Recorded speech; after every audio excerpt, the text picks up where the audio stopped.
Boa noite a todos. Nós vamos falar um pouco hoje sobre o dever. Esse item está exatamente no capítulo 17 do Evangelho segundo o Espiritismo e no capítulo Sede Perfeitos, exatamente o item 5, o dever. Todos nós, cidadãos, temos direitos e deveres perante a sociedade. É muito comum a gente achar que tem mais direito do que deveres, né? Todos nós nos achamos no direito de cobrar algo, de exigir sempre e fazer menos do que a gente deve. E Allan Kardec, por meio dos espíritos superiores, nos traz uma reflexão exatamente em relação a esse compromisso que deve ter todo ser humano. Compromisso assumido consigo mesmo perante si mesmo, perante o próximo, perante Deus, perante a sociedade, perante o universo. E o que vem a ser exatamente o dever? Flauber, vê se não está pegando fogo aí, né? Está aparecendo. O dever nada mais é do que a obrigação moral que nós temos exatamente com esses aspectos. Conosco mesmo, com a sociedade, com o próximo e com as demais pessoas, com o mundo e com Deus. No capítulo 17, o Espírito Lázaro traz uma reflexão sobre o dever. Ele traz esse compromisso, mostrando que o dever moral está ligado à relação com o ser humano, com as relações entre as pessoas, exatamente no sentido de evitar fazer o mal e sempre fazer o bem, não prejudicar ninguém, e com isso a gente procurar fazer o bem a todas as pessoas. E o Espírito Lázaro nos explica: Deus criou todos os homens iguais para a dor. Pequenos ou grandes, ignorantes ou instruídos, sofrem todos pelos mesmos motivos, a fim de que a cada um pese judiciosamente o mal que possa fazer. Então veja o que chama a atenção o Espírito Lázaro. Ele nos mostra que, indiferentemente de raça, sexo, idade, todos nós temos o compromisso da prática do bem. Esse compromisso moral, esse dever moral de praticar o bem indistintamente. E quando nós não fizermos o bem, nós teremos que responder judiciosamente o mal que possamos ter feito. Não existe o mesmo critério para o bem, diz o Espírito Lázaro. O bem que se pratica é medido numa outra escala de valor. O mal, observem que é medido do ponto de vista judiciosamente. Quer dizer, seremos avaliados diante da lei de justiça de Deus. A lei de justiça que é imposta a todos nós. Então, cabe a cada um ter exatamente esse cuidado de não praticar o mal, de procurar praticar o bem indistintamente. Observem que a igualdade em relação à dor é uma sublime previsão de Deus, que quer que os seus filhos, instruídos pela experiência comum, não cometam o mal.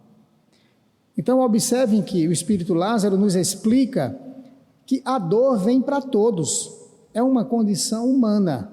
Todos nós passaremos por dificuldades, por experiências dolorosas, por dificuldades as mais diversas que a vida possa nos impor, seja de doença, seja de problemas de desemprego, problemas de relacionamento, tudo isso é imposto pela divindade, no sentido não de nos punir, mas no sentido de nos impulsionar ao crescimento, ao melhoramento íntimo, e é exatamente a partir dessas experiências que a gente vai adquirindo moralidade para não realizar o mal às outras pessoas.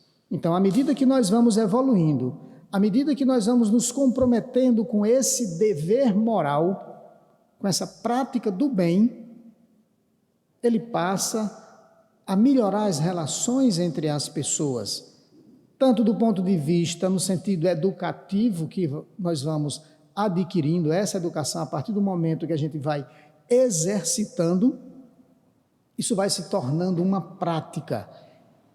E a gente precisa praticar exatamente essa relação que a doutrina espírita nos ensina, que somos espíritos imperfeitos, e sendo imperfeitos, temos ainda dificuldades em praticar, em cumprir os nossos deveres.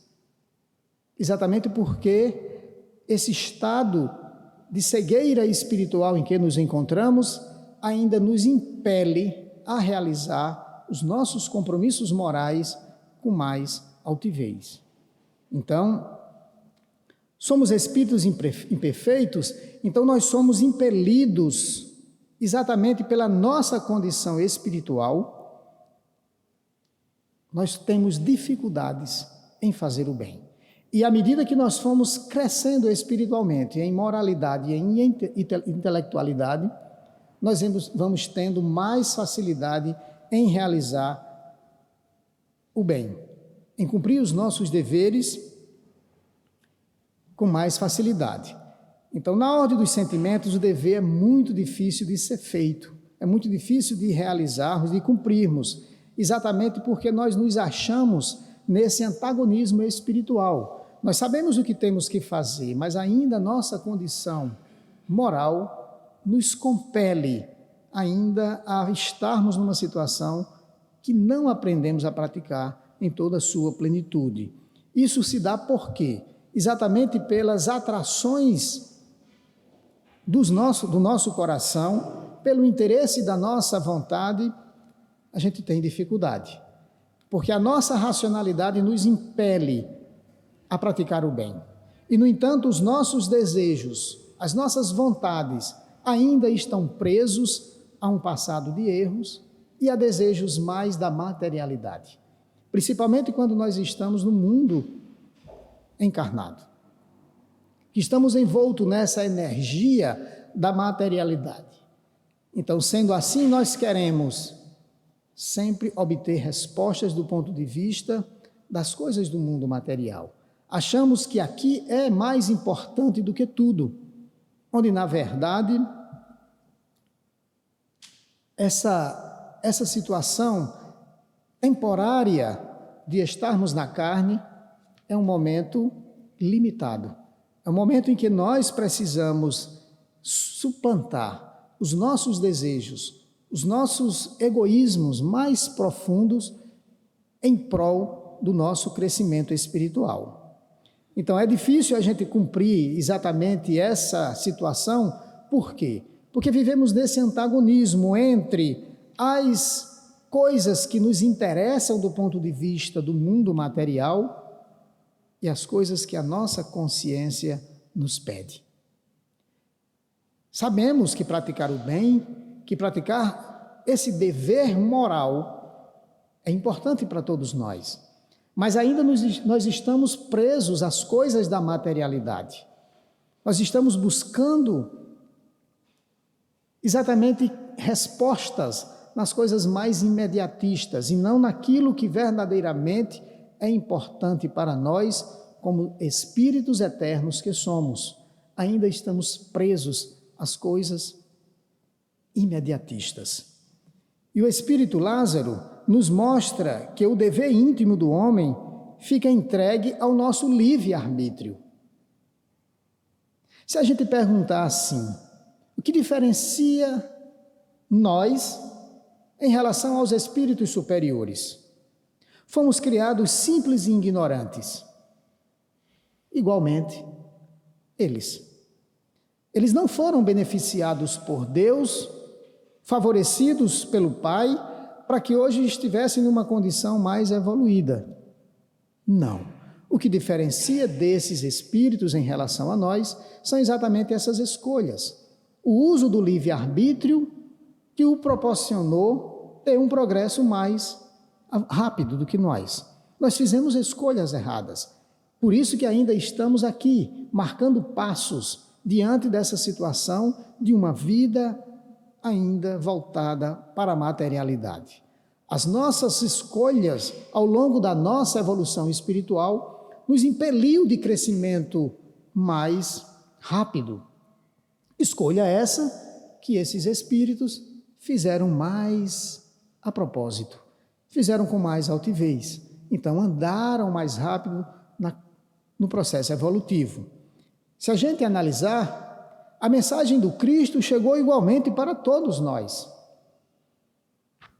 Se a gente for observar, muitos de nós que aqui estamos hoje militando, adentrando as casas espíritas, estávamos na época do Cristo, lá há 2000 anos atrás. Estivemos por lá, vivenciando as experiências e os ensinamentos do Cristo, mas nós fizemos escolhas erradas. Fizemos escolhas que nos levaram à vaidade humana, ao egoísmo, à prepotência, à busca do dinheiro para poder, à busca do uso do poder para se beneficiar, onde outros espíritos fizeram escolhas diferentes. Fizeram escolhas no sentido do progresso espiritual, escolhas mais espiritualizadas, o que proporcionou um crescimento mais rápido. É bem verdade que, se a gente for analisar, tomando como referência a mensagem do Cristo, a gente sabe que desde as primeiras revelações, com Moisés, com Elias, com os diversos profetas, todos nós fomos chamados, fomos convidados a fazer parte da seara do Pai. Mas o nosso orgulho, a nossa prepotência, os nossos instintos mais mesquinhos, mais interesseiros, os nossos desejos mais materialistas, nos compeliram a esse crescimento. Então nós nos deixamos envolver exatamente por esse sentimento mundano, esse sentimento de materialidade, cujos sofismas das paixões humanas nos impediram o crescimento espiritual. Do mesmo jeito, o dever, ele nos resume um conjunto de prática de todas as especulações morais.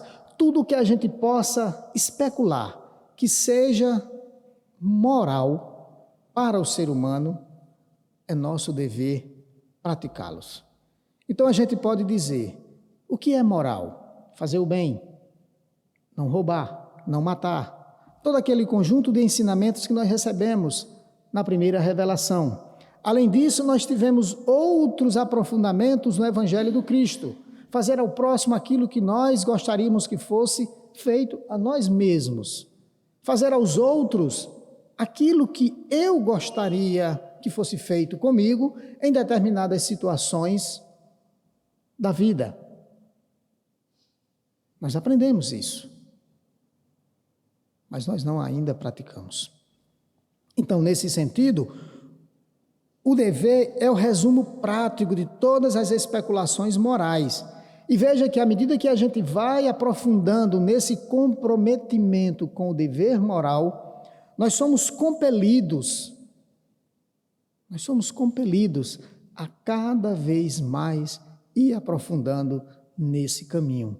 É como se uma força interior que nos domina o ser vai nos direcionando cada vez mais para o caminho correto. Dessa maneira, o dever moral, ele é, ao mesmo tempo, austero e dócil, conforme diz o Espírito Lázaro. Ele é austero porque a nossa consciência vai cobrar de cada um, na medida do que nós fizermos. E ao mesmo tempo ele é dócil porque, à medida que nós vamos cumprindo esse compromisso, vai nos trazendo contentamento, alegria, realização interior, uma força que emerge do nosso ser, nos empurrando, nos compelindo, nos impactando no sentido dessa realização. O espírito Leon Denis, que é considerado o plano B da espiritualidade para caso Kardec falhasse com seu projeto, com seu compromisso, com seu dever, Leon Denis nos diz que o dever é o conjunto das prescrições das leis morais. Tudo que é o conjunto de leis morais é o conjunto do nosso dever. É o conjunto de regras que baliza o comportamento humano. Esse compromisso assume uma função nobre e santa para todos nós.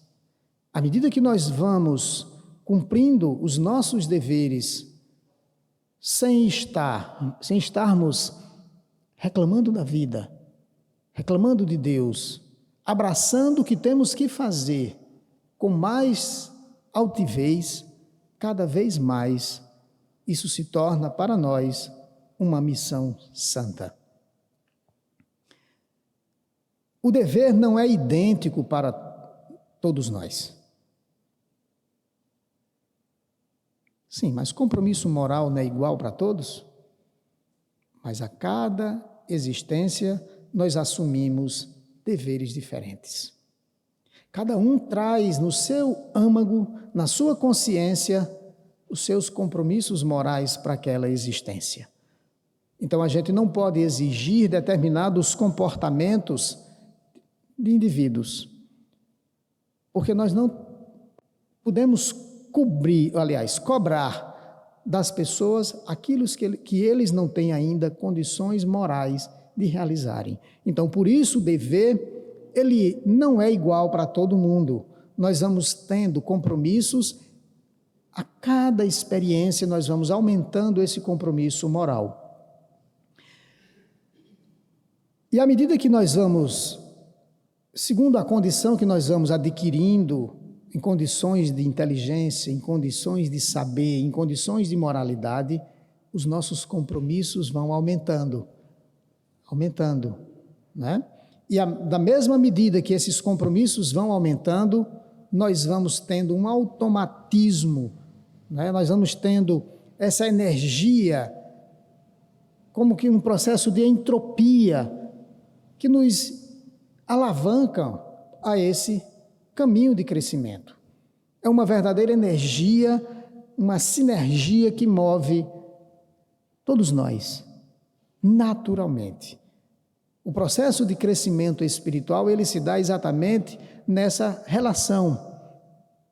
Quando nós vamos adentrando, cada vez mais vamos encontrando a beleza do mundo evoluído, nós vamos tendo prazer em cumprir os nossos deveres. O dever domina e enobrece a nossa vida.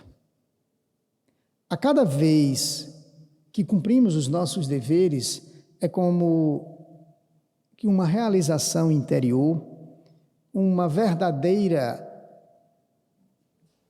aclara a nossa vida, né? É como se portas se abrissem à realização das nossas realizações espirituais.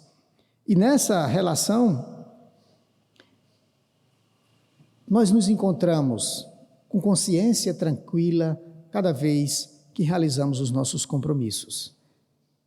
E acredito que todos nós, com compromissos menores, por menor que sejam os nossos compromissos, já deu para experimentar a alegria, o contentamento que nós sentimos quando realizamos alguma coisa no bem. Quando nós fazemos algo que é correto, nós sentimos contentamento interior. E é exatamente nesse sentido que os espíritos superiores nos mostram como eles vivem nessa contemplação do dever. Nesse estado de êxtase espiritual. É como se todos os espíritos superiores têm profundamente enraizado em si o sentimento do dever a realizar. Mas eles realizam não como nós, seres humanos, muitas das vezes até compelidos, fazemos as coisas à força, de má vontade. Os espíritos superiores não. Eles já fazem porque sabem dos seus compromissos. Eles fazem exatamente nesse automatismo espiritual. Automatismo. Dá para a gente experimentar? Dá. Determinadas situações no mundo, nas experiências das nossas vidas, tem determinadas coisas que nós fazemos de livre, espontânea vontade, fazemos com prazer. Mas tem outras que a gente faz empurrados, como burros para dentro d'água. Aquele negócio que vai compelido. E quanto mais nós vamos assumindo os nossos compromissos com esse sentimento de revolta, mais nos traz sofrimento. Quando nós nos colocamos ao exemplo de Maria de Nazaré, sabendo do compromisso espiritual que ela tinha de receber o Messias, o Salvador, o Mestre, aquele que viria trazer luz, verdadeira luz para o mundo, diante do anjo Gabriel, eis-me aqui, Senhor. Como Paulo, depois de toda a atrocidade que ele fez, como Saulo, perseguiu cristãos, assassinou muita gente. Na porta de Damasco, depois de ser chamado por Jesus, por que me persegue, Saulo? Eis-me aqui, Senhor. Que queres que eu faça? E é exatamente essa postura diante dos nossos deveres que Deus espera de cada um de nós, que nós digamos a Deus: Senhor, que queres que eu faça? Em toda a situação, em todo momento da nossa vida, quando nos colocamos à disposição de Deus, colocamos a nossa vida nas mãos daquele que nos criou, aceitando os seus desígnios, nós nos tornamos mais felizes. Quando entendemos que a vida não é para nós termos benesses, mas nós estamos na experiência da carne, no sentido de uma grande escola, no sentido de aprendizado, que nós precisamos nos dispor para esse crescimento espiritual. E nesse sentido, a doutrina espírita é a que mais nos traz esclarecimento dentre todas as filosofias religiosas. É aquela que nos traz essa certeza, esse comprometimento que Deus tem com o nosso progresso espiritual. Que Ele espera de cada um de nós que estejamos à disposição para fazermos em nossas vidas aquilo que Ele espera de nós. Quando nos colocamos exatamente nesse comprometimento diante da vida, aceitando com mais resignação todas as situações que a vida, escola, nos proporciona, nos tornamos mais felizes. Porque entendemos que todo o sofrimento que aqui passamos nada mais é do que experiência. E ao invés de estarmos reclamando de Deus, julgando, querendo julgar as ações do alto, quando nós nos colocamos à disposição como servos de Deus, todo sofrimento passa com mais facilidade. Então, diante dos compromissos, nós temos vários compromissos na vida. E à medida que saímos da infância, esses compromissos vão sendo expostos na nossa vida.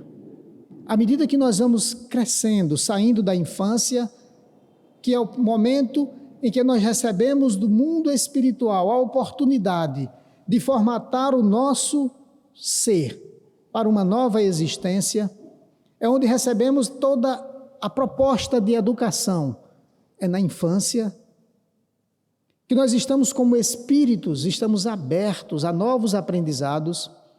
É o momento ideal para incutirmos na cabeça exatamente esses propósitos do alto. Então, todos nós assumimos compromissos diante da vida, assumimos compromissos com Deus. E qual é o nosso compromisso com Deus? Amar a Deus sobre todas as coisas e se colocar diante dele à sua disposição. Nós temos o compromisso como pais e como filhos. Como pais, nós temos o compromisso assumidos diante de Deus pela oportunidade da reencarnação, de receber sob a nossa tutela espíritos que vêm para ajudarmos a Deus na sua recondução do processo educativo. Mas como a gente vê, como nós, seres humanos, deixamos exatamente como diz Leon Denis, deixamos de lado os nossos compromissos e nos voltamos para as coisas da materialidade, para as coisas mais imediatistas, que não nos trazem retorno espiritual.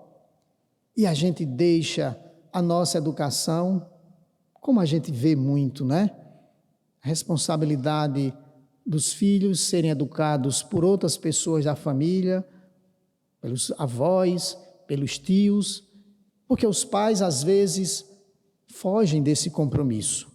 O compromisso dos filhos para com os pais, que a gente vê hoje, está na nossa Constituição de 1988, tem um item, se não me falha a memória, no capítulo 230, que fala desse compromisso, tanto da educação dos pais com relação aos filhos, que seria um compromisso, um dever cívico,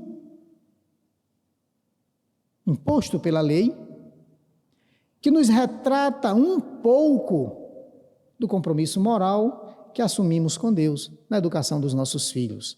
Do mesmo jeito, nós temos hoje o Estatuto do Idoso, a Lei do Idoso, né, que nos direciona um compromisso civil.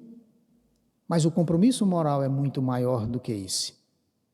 O compromisso moral vai muito mais além do que a lei nos pede, do que a lei humana exige. O compromisso moral vai muito mais, porque a gente sabe que a oportunidade da reencarnação, ela é um livro que deve ser escrito naquele momento.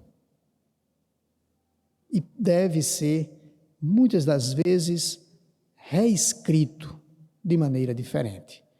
Como diz o Espírito Emmanuel, nós retornaremos às condições, aos estágios ou às situações exatamente nas quais deixamos na encarnação passada. A vida nos traz de volta aquelas experiências que não fizemos o dever de casa bem feito, e ela vem aparecer de volta, no sentido da gente reparar, redirecionar, reeducar, corrigir todo o rumo daquilo que nós fizemos até então. Então, esse compromisso de pais e filhos nos traz um dever moral. O dever da educação, o dever do cuidado, o dever do direcionamento em formar homens de bens, como diz o mundo, mas principalmente formar homens de bem. Nós nos preocupamos em dar uma profissão, em dar condições materiais para os nossos filhos, até certas vezes fugindo de dar o trabalho, de dar o direcionamento de que aquele jovem, aquela criança precisa para o seu próprio sustento. Como a gente vê na nossa sociedade, pessoas imbuídas em amalhar riquezas para deixar os seus filhos e seus descendentes em uma boa condição, onde, na verdade, o que eles precisam é tornarem-se homens de bem. Porque assim, quando voltarmos ao mundo espiritual, verdadeiramente faremos a diferença. Há um outro compromisso, um dever moral que nós temos diante da vida e diante da morte. Principalmente nós espíritas. O compromisso com a vida. Porque nós sabemos que é o bem mais precioso que temos na atual existência. Que temos o compromisso de fazer dessa existência a melhor plataforma de aprendizado para o nosso ser. Que não adianta a gente fugir das nossas realidades espirituais. Que não adianta a gente querer fugir dos nossos compromissos. Que não adianta a gente querer fugir das coisas que a vida nos impõe, porque se não resolvermos agora, teremos que voltar ao ponto inicial mais adiante. Só que com uma dificuldade maior. O nosso compromisso foi vencido. Então, quando nós não respeitamos a vida, quando nós fazemos mau uso da existência presente, quando nós fazemos a opção de fugir da vida através do autocídio, nós estamos dizendo a Deus: não assumo compromisso contigo.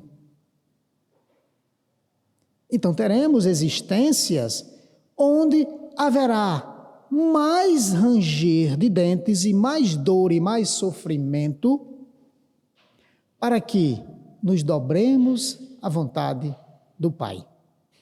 Do mesmo jeito, em relação à morte, todos nós espíritas temos um compromisso em relação à morte. Processo de reeducação. Nós temos esse compromisso. Educarmos para a morte. Porque nós sabemos que a morte nada mais é do que um retorno à pátria espiritual. Pátria espiritual, aquela que é a nossa verdadeira vida, de onde saímos temporariamente para cumprirmos um período de prisão espiritual num plano carnal para o nosso refazimento moral. Então, dessa forma, o nosso compromisso com a vida e com a morte, temos que respeitar a vida, valorizar a vida e nos educarmos para a morte. Temos o compromisso também com a profissão. O nosso dever com a profissão. Respeitar a nossa profissão. Valorizar aquilo que nós adquirimos como profissão. Sejamos doutores, sejamos médicos, advogados, sejamos profissões mais simples possível, porque o que valoriza não é em si a denominação da profissão. O que vale é a maneira como nós assumimos o dever profissional, como nós respeitamos a profissão, como nós abraçamos o dever do trabalho. que é uma outra lei divina para todos nós. Essa lei divina no sentido de que o trabalho na visão espírita, ele assume um compromisso diferente. O trabalho não tem aquela conotação tradicional da sociedade, que é algo punitivo, que trabalha para quem é pobre, que trabalha para quem é negro, que trabalha para quem era escravo. A doutrina espírita nos mostra que o nosso dever diante do trabalho é que ele nos dá o sustento, nos dá o crescimento e nos dá valorização e contentamento interior. Tem também o dever social.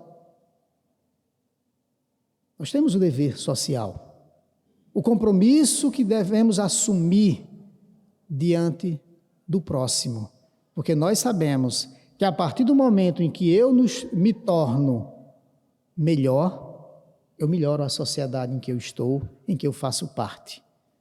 A partir do momento que eu sou exemplo da ação no bem,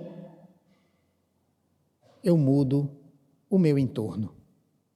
Eu estou impactando positivamente a nossa sociedade. Existe o compromisso no dever da ciência. O dever da ciência de trazer a verdade como ela deve ser. Que a ciência não deve se deter ou se dobrar a interesses da materialidade, como nós vemos muito hoje. A ciência que está a serviço de grupos de interesses materiais, de interesses de corporações, de interesses políticos, de interesses de grupo. Mas a ciência tem o dever com todo, com a verdade e com a justiça. E para nós espíritas, nós temos o compromisso, como espírita, como trabalhador da casa espírita. Todos nós espíritas, exemplos de verdadeiros cristãos, temos o compromisso, assumimos o compromisso com Deus, em manter a doutrina espírita tão pura quanto recebeu Allan Kardec dos espíritos superiores. Esse é o nosso dever moral com a doutrina espírita. Em não estar criando subterfúgios nessa doutrina tão pura e tão bela. E como trabalhador espírita, nós temos o compromisso, nós temos o dever de fazer o melhor que pudermos, tanto pela divulgação da doutrina e como trabalhador espírita no processo de transformação, entendendo que todo o trabalho na casa espírita, ele é elemento de crescimento, que nos serve como fator de transformação moral e não como carta de apresentação para o mundo espiritual, para não cometermos os mesmos erros que cometemos em existências passadas quando estávamos em outras religiões. Onde achávamos, porque éramos de determinado segmento religioso, nós tínhamos uma carta de alforria quando chegasse no mundo espiritual, uma carta de apresentação, um habeas corpus para nos libertar dos nossos sofrimentos espirituais. Trabalhador espírita sabe que não é porque aplica passe na casa espírita, não é porque participa de reunião mediúnica, porque faz palestra, ou porque dirige uma mesa, ou porque faz qualquer trabalho na casa espírita, que ele tem privilégio no mundo espiritual. Não é nesse sentido. O trabalhador espírita tem o dever de cumprir bem suas tarefas, no sentido de saber e de buscar o que o trabalho que eu faço na casa espírita serve para me transformar moralmente. O que serve para mim de estar falando para vocês hoje aqui não é o que as palavras podem tocar vocês, mas é que eu falo aqui com o espelho na frente, falando para mim mesmo, para que as palavras que eu estou dizendo do Evangelho, eles toquem o meu coração e me transformem. E me transformem. Que tudo aquilo que eu estudo no Evangelho, tudo aquilo que a doutrina me traz, todo o trabalho que eu realizo, ele seja verdadeiramente elemento de transformação de mim mesmo. E que eu não posso exigir do outro nada. Mas eu tenho que exigir de mim mesmo. Então, esse compromisso como espírita, Jesus nos coloca na assistência, na busca da felicidade, do contentamento, da alegria, da realização, quando nós realizamos um trabalho na casa espírita. Ainda o compromisso que nós temos como brasileiros, como cidadãos. Nós temos um dever cívico e um dever moral de conduzir este país para que ele se transforme verdadeiramente na pátria do Evangelho e no coração do mundo. É um dever que, segundo o Espírito Emmanuel, eu vou até ler aqui um trecho para vocês. Emmanuel, no prefácio da obra Brasil, Coração do Mundo, Pátria do Evangelho, ele nos diz o seguinte parágrafo aqui, que eu vou ler bem rápido em função da hora. Ele faz o prefácio da edição de 2011. Para vocês entenderem, ele faz o prefácio dessa obra em 2011. Nossa tarefa visa o esclarecer o ambiente geral do país, argamassado às suas tradições de fraternidade com o cimento das verdades puras, porque se a Grécia e a Roma da antiguidade tiveram a sua honra como elementos primordiais das origens de toda a civilização do Ocidente, se o Império Português e o Espanhol se alastraram quase que por todo o planeta, se a França e a Inglaterra têm tido a sua hora proeminente nos tempos que assinaram as etapas evolutivas do mundo, o Brasil terá também o seu grande momento no relógio que marca os dias da evolução humana. Se outros povos atestam o progresso pelas expressões materializadas e transitórias, o Brasil terá a sua expressão imortal na vida do espírito, representando a fonte de um pensamento novo, sem as ideologias de separatividade, e inundando todos os campos das atividades humanas com uma nova luz. Peçamos a Deus que inspire os homens públicos atualmente no poder, no leme da pátria do cruzeiro, e que nesta hora amarga em que se verifica a inversão de quase todos os valores morais no seio das oficinas humanas, saibam eles colocar muito alto a magnitude dos seus princípios e deveres. E a vós, meus filhos, que Deus vos fortaleça e abençoe, sustentando-vos nas lutas depuradoras da vida material. Então, observem que Emmanuel, em outras palavras, ele nos conclama a que façamos do Brasil o celeiro de luz a iluminar o mundo com a luz do Evangelho, com a luz do Consolador prometido. E assim, exige de cada um de nós a honestidade, a essência da vida moral. Como nós estamos longe da honestidade, gente. Honestidade é dever de todos nós. A honestidade perante o mundo nem sempre é a honestidade de acordo com as leis de Deus. Isso aqui, quem diz é Leon Denis. A honestidade do mundo não é a mesma honestidade diante de Deus.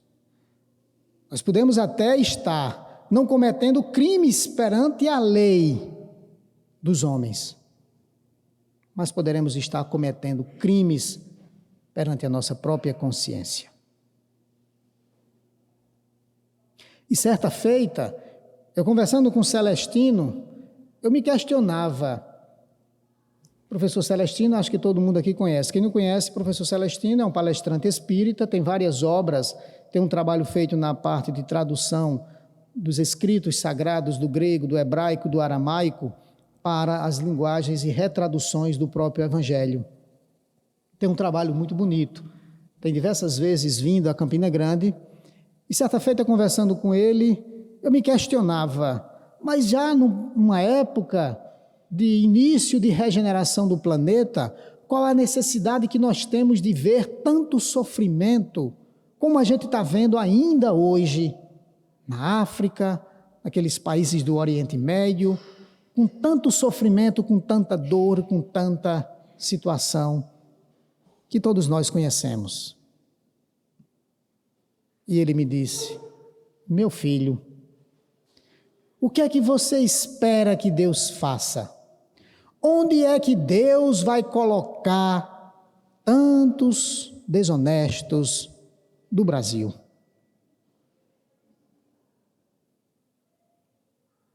Onde é que vamos colocar tantos corruptos, tantos desonestos? Onde é que Deus vai fazer esse povo se tocar através da dor e do sofrimento, se não for em situação desse tipo? Fazer do Brasil um verdadeiro celeiro de luz, precisamos ter seres de luz. Então, nessa lógica, é bem interessante a gente analisar que devemos agir de acordo com o interesse geral e não com o interesse mesquinho de cada um de nós. Fazer o que o Cristo nos ensinou. Até onde deve ir o meu direito? Onde o meu direito não provoca sofrimento e dor no outro. O meu direito vai até onde não toca na infelicidade do outro, no sofrimento do outro. O meu direito vai até onde eu não gostaria que me levassem. Como é que eu vou fazer a outro aquilo que eu não gostaria que fosse feito a mim mesmo? Essa é a medida do nosso dever. Devemos fazer o bem indistintamente, porque quanto mais o bem realizarmos, mais o bem bate à nossa porta. Quando praticarmos o mal, estamos plantando para colhermos amanhã, com certeza, espinhos e dores. A reencarnação já nos provou. A existência presente, a existência atual, nos mostra que hoje nós estamos colhendo tudo aquilo que nós realizamos no passado. Estamos colhendo o que plantamos, o que fizemos ao outro. Estamos colhendo aquilo que nós planejamos para nós mesmos, aquilo que nós cativamos, que nós realizamos na vida dos outros.